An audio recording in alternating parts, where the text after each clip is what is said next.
What the hell is going on? A Qantas A330 takes a sudden nosedive over the Indian Ocean. And then, boom. I must have hit the ceiling because it knocked me out. 119 passengers and crew are injured. Mayday, mayday, mayday, Qantas 72. The pilots struggle to control their crippled aircraft. We are in trouble. I don't know why the plane is behaving as it is. Auto brakes not working, spoilers not working, computer one's not working. There are no procedures in our operating manuals for what we are dealing with. We probably will not survive.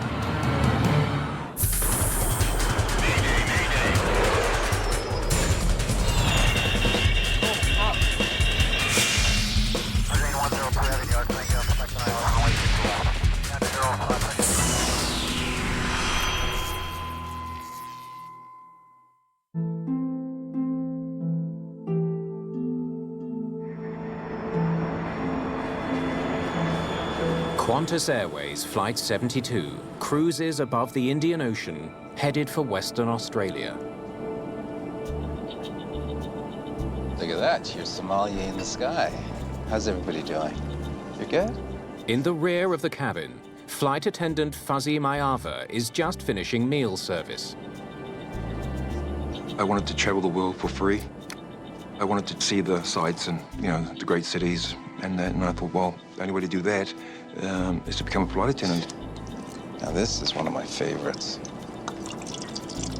I just thoroughly enjoyed doing it. Yeah, I just wanted to get out and show my flair, I guess, you know, and yeah, and just make people smile and be happy, you know. Girls? Today, Fuzzy's been asked to keep a close eye on two young sisters traveling without their parents. I got a call from my manager. She said, okay, Fuzzy, I'm going to put these lovely girls into your care. Could you take care of them? Because, you know, you're a father, you're a grandfather. And for my special guest, our finest juice. Now, don't forget, girls, keep those seatbelts on, all right? I explained to them that, you know, your seatbelts must be on at all times, unless you want to go to the bathroom.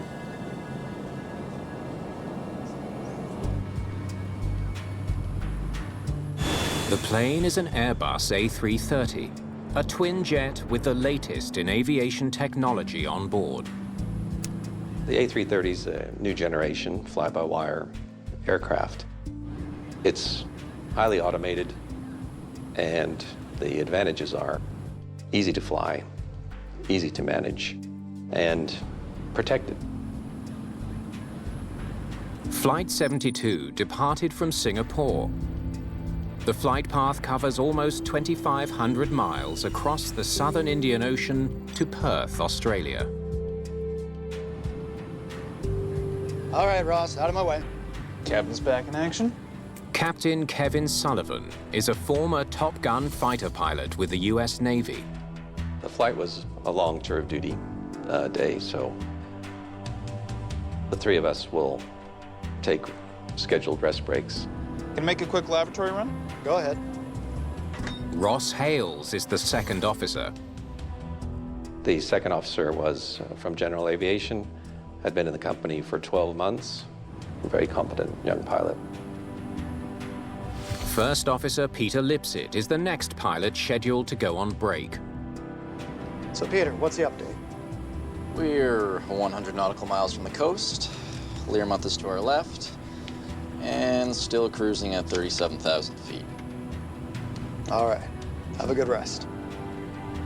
The first officer was a former Royal Australian Navy helicopter pilot, very competent and experienced pilot. There are 303 passengers and 9 flight attendants on board. Perfect weather is making for a comfortable flight. We're over the ocean, and things were very smooth.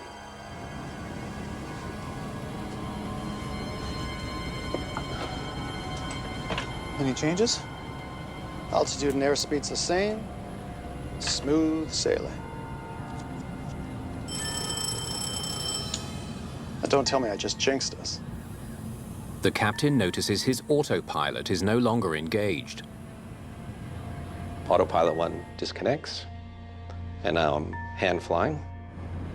It's a bit annoying, but we have 2 systems. Engaging autopilot 2.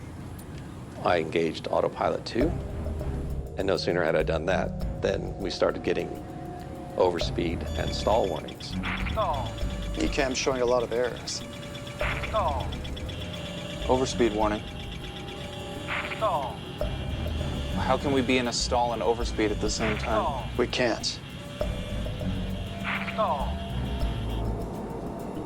In the cabin, there is no sign of trouble at all. But a growing list of errors and warnings is filling the pilot's cockpit display. Navire 1 fault. That's not right. They don't understand why. Airspeed's unreliable. Disconnecting autopilot. That's the first phase of unreliable speed memory checklist. Autopilot off. And I'm hand flying now, manually flying. Better get Peter back in here. Can the FO return to the cockpit, please? My thinking is all hands on deck. This is going to be a complex scenario to work through, and I wanted the first officer back on the flight deck to assist us. Flight attendant Fuzzy Mayava finally has a moment to grab a bite to eat.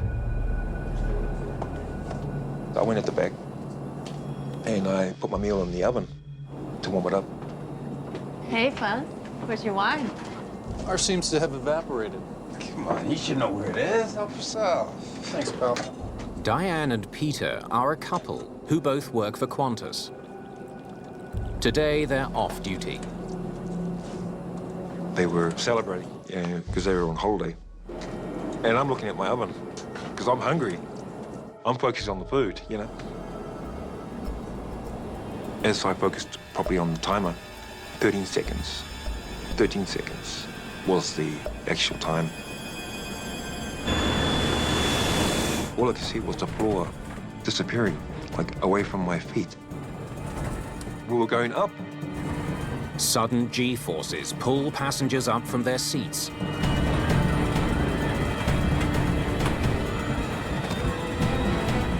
Anyone not strapped in hits the cabin ceiling. And next minute, bang, I must have hit the ceiling because it knocked me out. And I'm not sure how long it was for, maybe 2, 3 seconds, 10. I just wasn't sure. The G-force was enough, even with our 3-point harness, to lift us both out of the seat and push us forward as well. That's quite disorienting. Flight 72 is suddenly in a dangerous nosedive.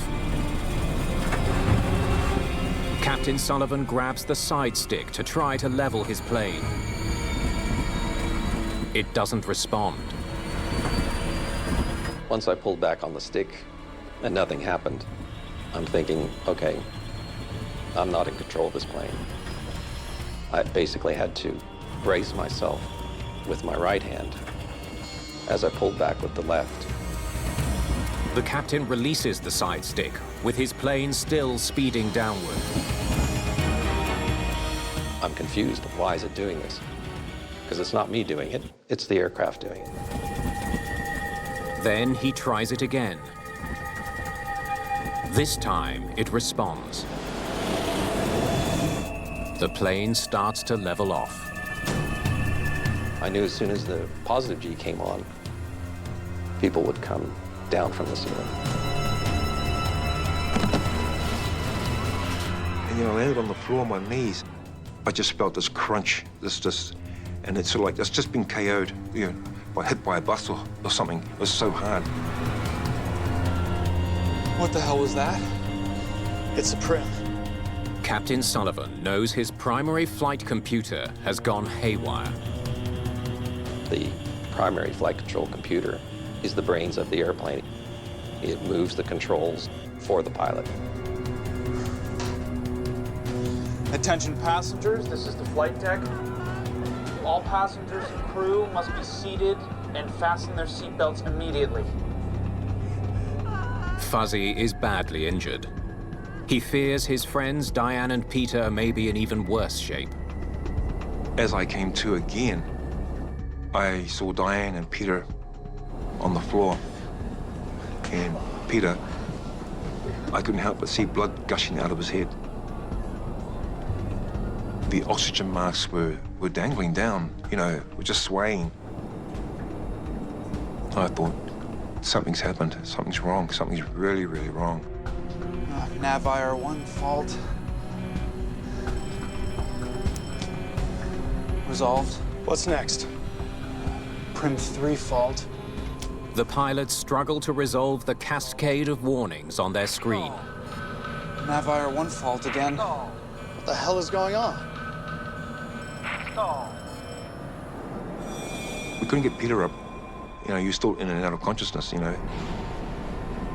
Then he managed to sort of like put his hand up on the rail. And then next minute, it did it again. I remember that big fat wing roaring through the air mass. Again, my control input is locked out. Again, we have to brace ourselves against the force. And of course, the view of the Indian Ocean. There was a flash in my consciousness to say, are you going to wind up there today?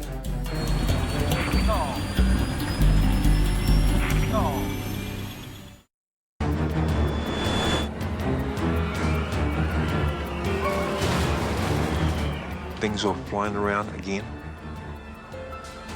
Our legs were dangling in the air, but we managed to hold onto the rail. Once again, the captain's controls are slow to respond. Finally, he manages to return his plane to level flight. I looked back up and I could see the two sisters who were at the back, especially when I was sitting on the aisle. She was looking at me and screaming, and she was like more or less pointing to me or putting her hand out, you know, to reach out to me. But I couldn't move. I felt so useless because they were my responsibility. So I took it to heart because I have children too.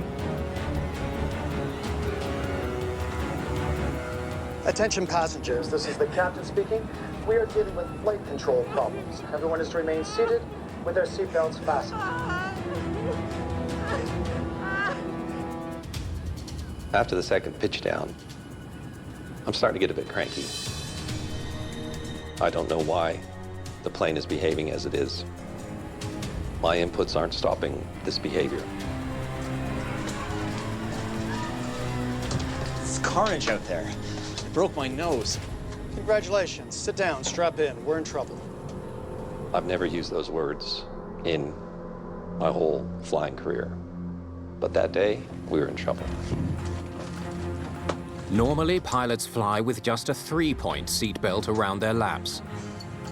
But the unpredictable situation now calls for the full 5-point seatbelt harness. I sort of turned to Diane, and when Diane looked at me, and I thought, we're finished. I was more or less praying for it to happen quick. Do we need to divert? Probably our best option. We might not make it to Perth. We could pitch down again at any time. Learmonth is close. Its runways can handle an A330. Let's get an injury report from the cabin. Flight 72 was almost 1,000 kilometers from its destination. The captain wants to know how his passengers are faring after the sudden, violent upsets. Okay, thanks. We have broken bones, at least one broken leg, lacerations. Okay, good enough. We're declaring a mayday. Mayday, mayday, mayday, Qantas 72, diverting direct to Learmonth. Qantas 72, roger. Cleared to Learmonth. The information we got was that it was an emergency and there's going to be emergency landing. Sergeant Richard Leonard of the Western Australian Police Force is among the first to learn about Flight 72's emergency. We had some distance to cover. It was important we got there quick as possible. Pull out the charts on Learmouth and give us an approach briefing. This is the captain speaking. We are aware of the injuries and are diverting to Learmouth, where medical assistance will be waiting. And I thought to myself, okay, we've heard from the front. We've got an action plan, so we've got time to secure ourselves. But Diane, amazing woman, strong, focused. It's that extra strength that you don't know you have. You know, that was Diane. Ross, I need the approach for Learmouth. I'm trying, but the computer's not letting me enter anything. We tried to interact with our navigation computers. They were not cooperating. Okay, fine. We're doing a visual approach and a 10-mile final. As the pilots prepare for an uncertain approach into Learmonth, emergency personnel prepare for the potential disaster to come. When I first arrived at the scene, some of the medical services had already arrived. Nurses from the hospitals were teaming up with ambulance volunteers. So we knew it was going to be an urgent situation. Auto brakes not working, spoilers not working, computer one's not working. With so many error messages, the pilots don't know which systems they can rely on during the landing attempt. At that stage, I'm thinking, okay, what's working? I'm still flying. We still had engines. And that's good enough, at least for us to get over to Learmonth. So we don't have much, but we do have engines. Any questions? Looks like I picked a bad day to give up sniffing glue. I used a line from the airplane movie. Brings the stress level down. Everything's gonna be okay. Qantas Flight 72 begins its final descent to Learmonth. Sullivan can only hope his plane will respond properly and not drop again. That is my biggest threat. We're in a badly degraded airplane. We're still getting stall and overspeed warnings. And now we start getting master caution chimes. There are no procedures in our operating manuals for what we are dealing with. And we'll have to gather further information to see exactly what else is not working. Flaps 2?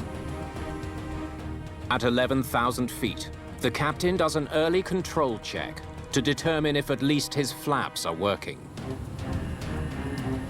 We extended the flaps to position 2, slowed the speed down to that flap limit speed. We'll do a few turns, see if it works. Turn left, turn right. Feels okay. That's good enough for me. All right. Let's go. Passengers can do nothing but pray they make it safely to the runway.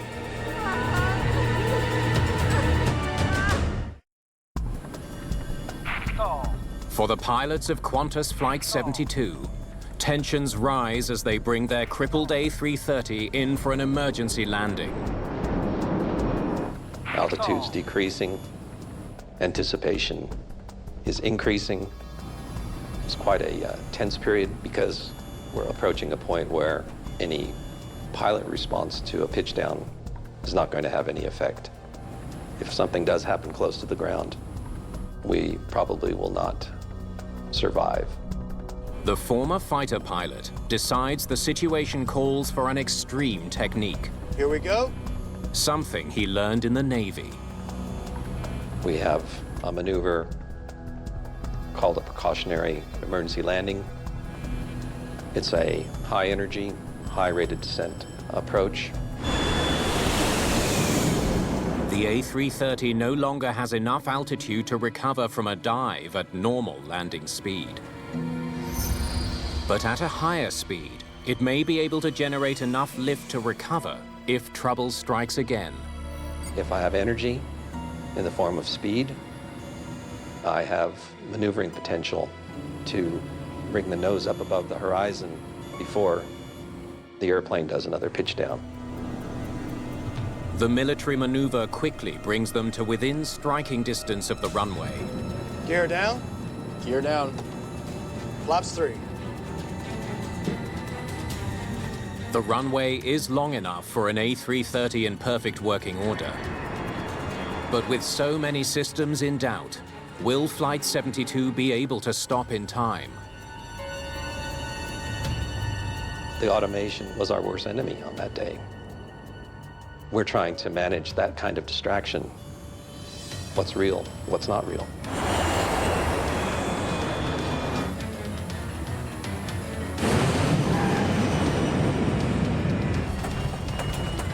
But as soon as the wheels touched down, everybody in the cabin was cheering. The brakes work, and the pilots are able to slow the plane down. But we're at Learmonth Airport. There's not much assistance, and it's going to be a long day.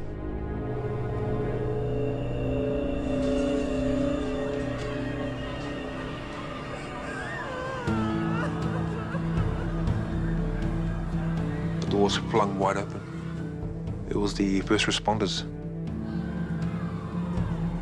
When I entered the plane at the rear, so it was quite clear where the significant trauma had occurred. To see the panels dislodged, the blooded bandages, my heart was breaking, and it was broken that day. A standout memory for me would have to be the two sisters. I was really glad that they were okay, that no harm came to them. I could take that and say to myself that, Fuzzy, you did your job.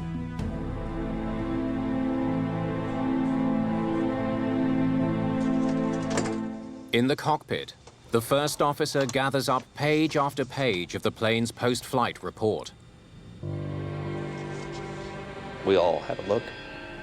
The first thing was 10 simultaneous failures at the same time marker. Well, there's the problem. I looked at the two other pilots and I said, I think we're pretty lucky to be here because it was a total systems failure. Medical responders get injured passengers off the plane. Amazingly, everyone survives. But many are seriously injured, including Fuzzy. It's been a really rough time since the accident. I've been in and out of hospitals. Fuzzy sustained injuries to his head, knees, back, and shoulder. The physical pain and emotional scars from the accident linger. When the pain comes on, it always triggers the flashbacks and the nightmares. The pain that I'm experiencing every day, I wouldn't wish that on anybody. Investigators from the Australian Transport Safety Bureau arrive in Learmonth. In the cabin, there was quite a lot of damage, mainly to the ceiling panels and the ceiling fixtures. You could see people had actually hit the ceiling, and that would have resulted in severe injuries.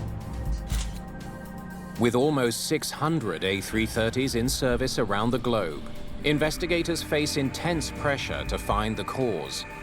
Could this happen to another A330? It was quite important to understand as quickly as possible what triggered this or what were the factors involved in this so we could stop it happening again.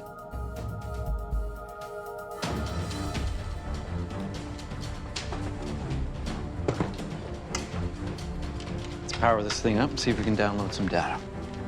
Investigators hope data from the plane's quick access recorder can shed light on what went wrong. They focus on the fly-by-wire control system. A fly-by-wire system takes a pilot's inputs and converts them into electrical signals that go out to the wings and the tail of the aircraft to control the flight control surfaces. I'm seeing 2 abrupt changes in the elevator's position at cruise. Looks like that's what caused the pitch downs.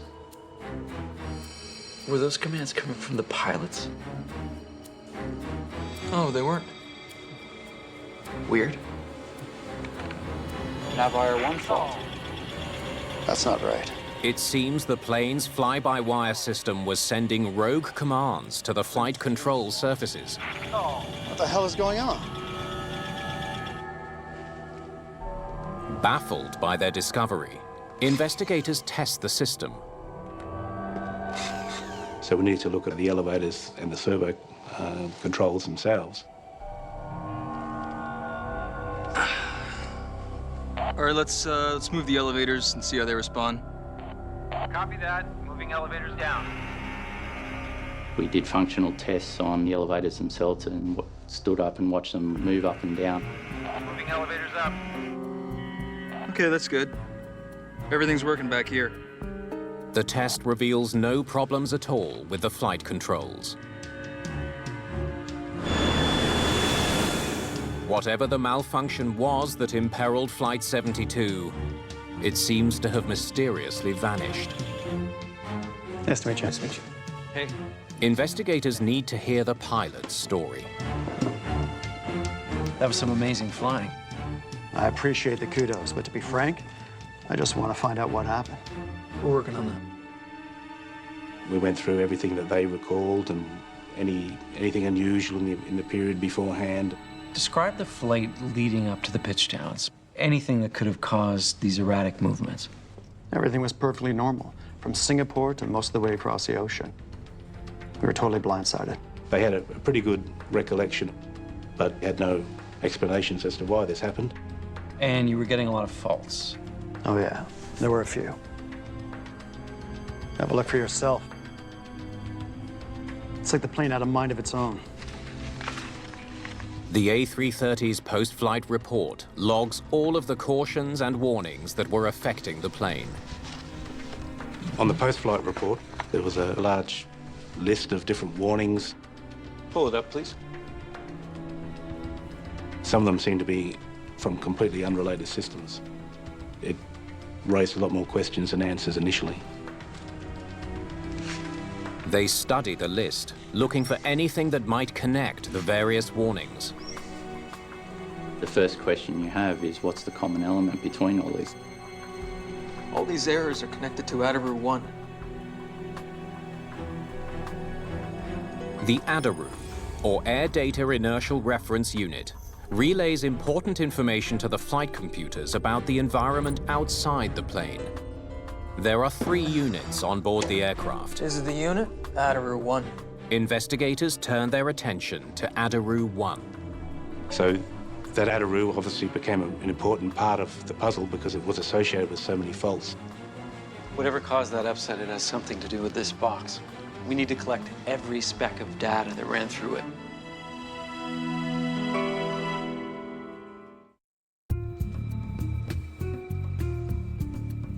Investigators need to find all the data they can on how Flight 72 was performing during its sudden upset.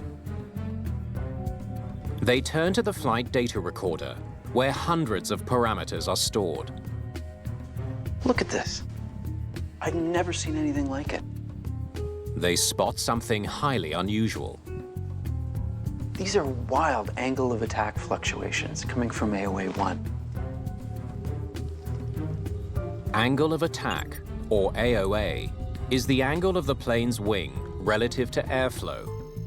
The higher the angle, the less smooth the airflow over the wing.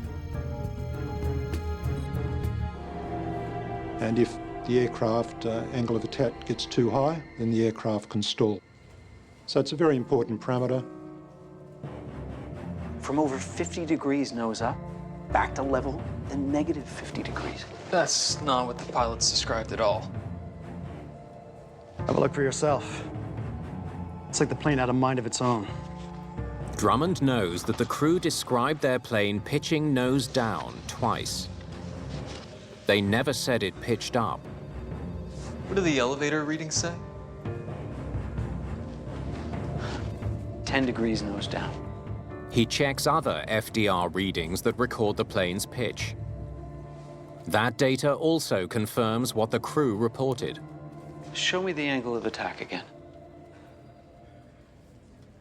From the flight data recorder information, we could see that the elevators moved in a nose-down direction, about 10 degrees. There was an abrupt rate of change.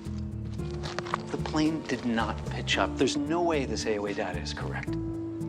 Investigators are convinced the bizarre angle of attack data must be faulty. It leads them to an intriguing question. What would faulty data like this do to an A330?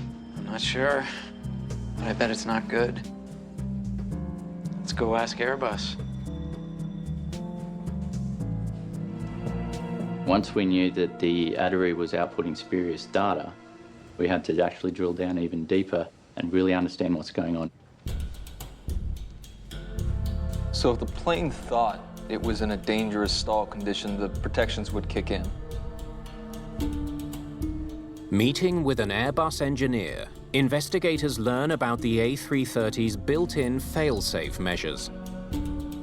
Known as protection modes, they prevent pilots from putting their plane into a dangerous attitude. The protection modes are there to keep the aircraft in its flight envelope, regardless of what the pilot tries to do to exceed that flight envelope. And then the computer would take over and command these two pitch downs. What would that look like if the plane wasn't pitched up? Investigators discover that on the flight from Singapore, two protections that weren't needed kicked in at the same time. Navire 1 fault. That's not right. It seems the computer thought the plane was pitching way up and was dangerously close to stalling. What the hell is going on? When the stall protection activated, the A330's computer commanded the first protection, push the nose down 4 degrees. At the same time, an anti-pitch up protection commanded the nose down 6 degrees. Together, that's 10 degrees. It's the same elevator movement as Flight 72. It was established that erroneous angle of attack data had got into the aircraft flight control computers and triggered angle of attack protections that essentially caused the aircraft to pitch forward. Establishing a link between faulty data and Flight 72's sudden upset is a step forward. But the mystery of what happened aboard Qantas Flight 72 is far from solved. The grim reality is that buried deep in the software of all A330s is an error that can trick the plane into making a sudden downward pitch. And now identifying the cause of the glitch has become even more urgent. Okay, thank you. That was Qantas. Another A330 just had the same Atteroo failure.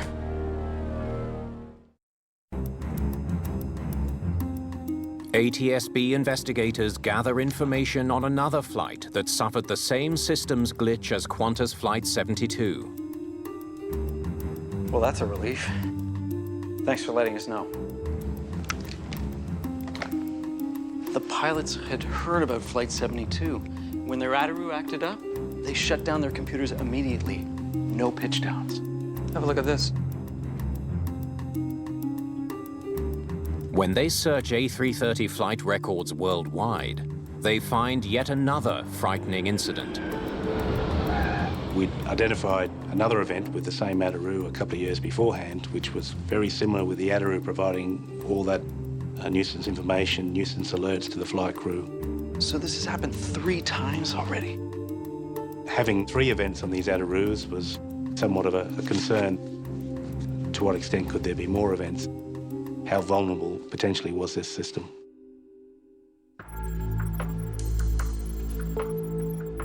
There's got to be an explanation for this bad data. Walker and his team are desperate to uncover the hidden flaw that's putting one of the world's most popular planes at risk. They dig deep into the digital code sent from the Air Data Unit. They scan thousands of lines of code. Oh, wait a minute. Finally, they spot something. That label's not right. That should be altitude. When the Adaroo passes data to other systems, it sends the data and attaches a label to each data message that's sent. A key turning point in this case was we were seeing data that was sent out as altitude data but being labelled as angle of attack data.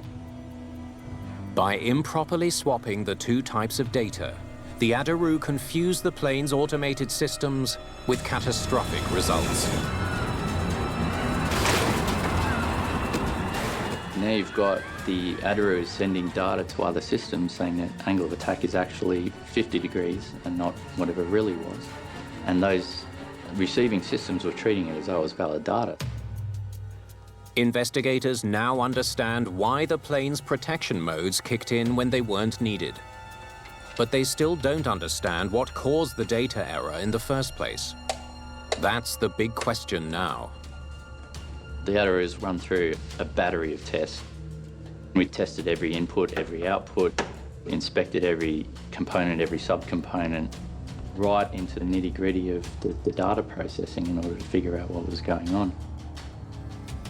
No problems were encountered. In their search for the answer, they wonder if environmental conditions on board the aircraft could have caused the unit to malfunction. They put it through a component stress test.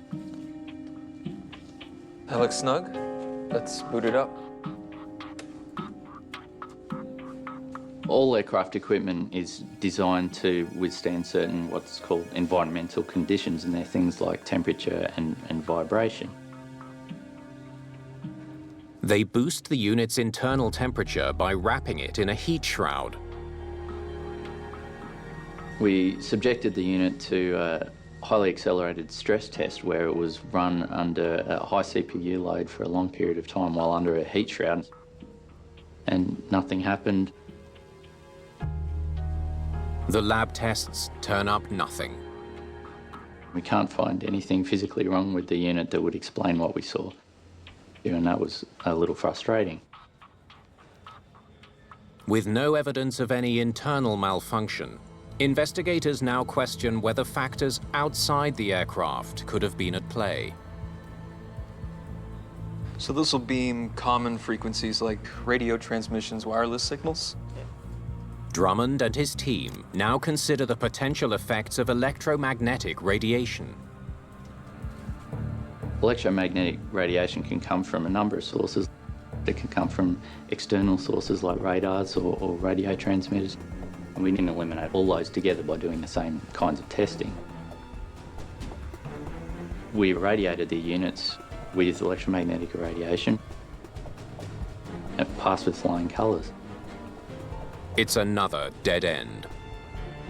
Investigators are at a loss. What the hell is going on? They still can't explain the frightening malfunction.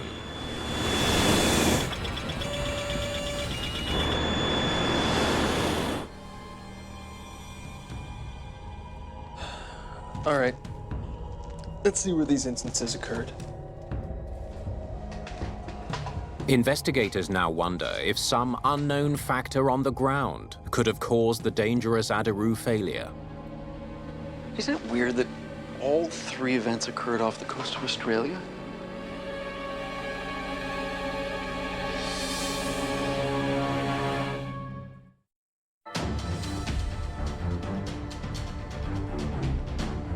Australian investigators continue their search for the cause of a mysterious and potentially deadly malfunction. One that injured 119 passengers and crew on board Qantas Flight 72. The papers won't stop talking about this communications station. What, this naval base outside Learmonth? Yeah. Maybe that's what interfered with the plane. We should run a test. Yeah. With news media speculating about a communications station near Learmonth, the team rolls out the biggest test yet. A full-scale flight test of the same Qantas A330 that suffered a near-fatal failure. So we took that aircraft and we flew it in that area to see if there was any issues. There was equipment installed on that aircraft to measure the electromagnetic radiation environment in there. Nothing yet. Wait a minute. Take out your cell phones. Turn them on, see if it has any effect. And we turned all of our mobile phones on, and we tried to make calls and all that sort of thing. We just wanted to see if any of the equipment would pick up on anything, and it didn't. Nothing.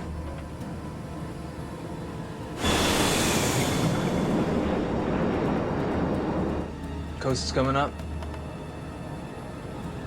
Communications tower should be in range. So the aircraft took the same flight path as the event aircraft, and not only did nothing happen, but it wasn't even measurable on the equipment. All right. Let's go home. It was a little bit frustrating, but we came to the end of the road in all the things that we could practically do. While investigators don't know the root cause of the underlying failure, they understand the chain of events that led to the violent mid-air upset. It all starts with bad data. A mysterious malfunction in one of the plane's 3 air data units sends faulty data to other systems. Prim 3 fault. Resolved. Navire 1 fault again. What the hell is going on? The pilots are inundated with warnings when their flight computer gets altitude data that's been improperly labeled as angle of attack data. The A330's automated protections kick in, commanding a 10-degree pitch down. Anything not strapped down in the cabin is instantly airborne.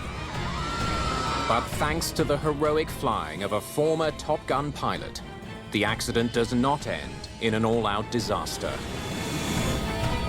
The automation had failed us, had injured a third of the airplane, injured one of the pilots, but it's the human factor that worked through it. Gear down. And saved the day. Flaps 3. Kevin deserves Congressional Medal of Honor, you know. The guy is amazing. Kevin is the reason why we're sitting here today, to tell the story. This was a black swan event, something that had never been seen before, something that no one had ever really expected would happen.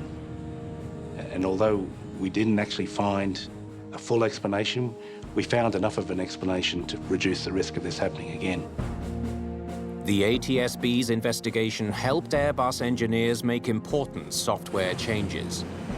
Now, if the same error ever strikes again, it will not result in a violent pitch down. The key thing to remember is the scenario that happened on QF72 can't happen again. The flight control computer software changes. As automation technology improves, we still can't guarantee that automation will be infallible. I feel that the hierarchy still needs to be pilot number 1, computer number 2. For Fuzzy Mayava, the biggest lesson is an important safety reminder. Buckle up, you know, it's simple. It's just common sense.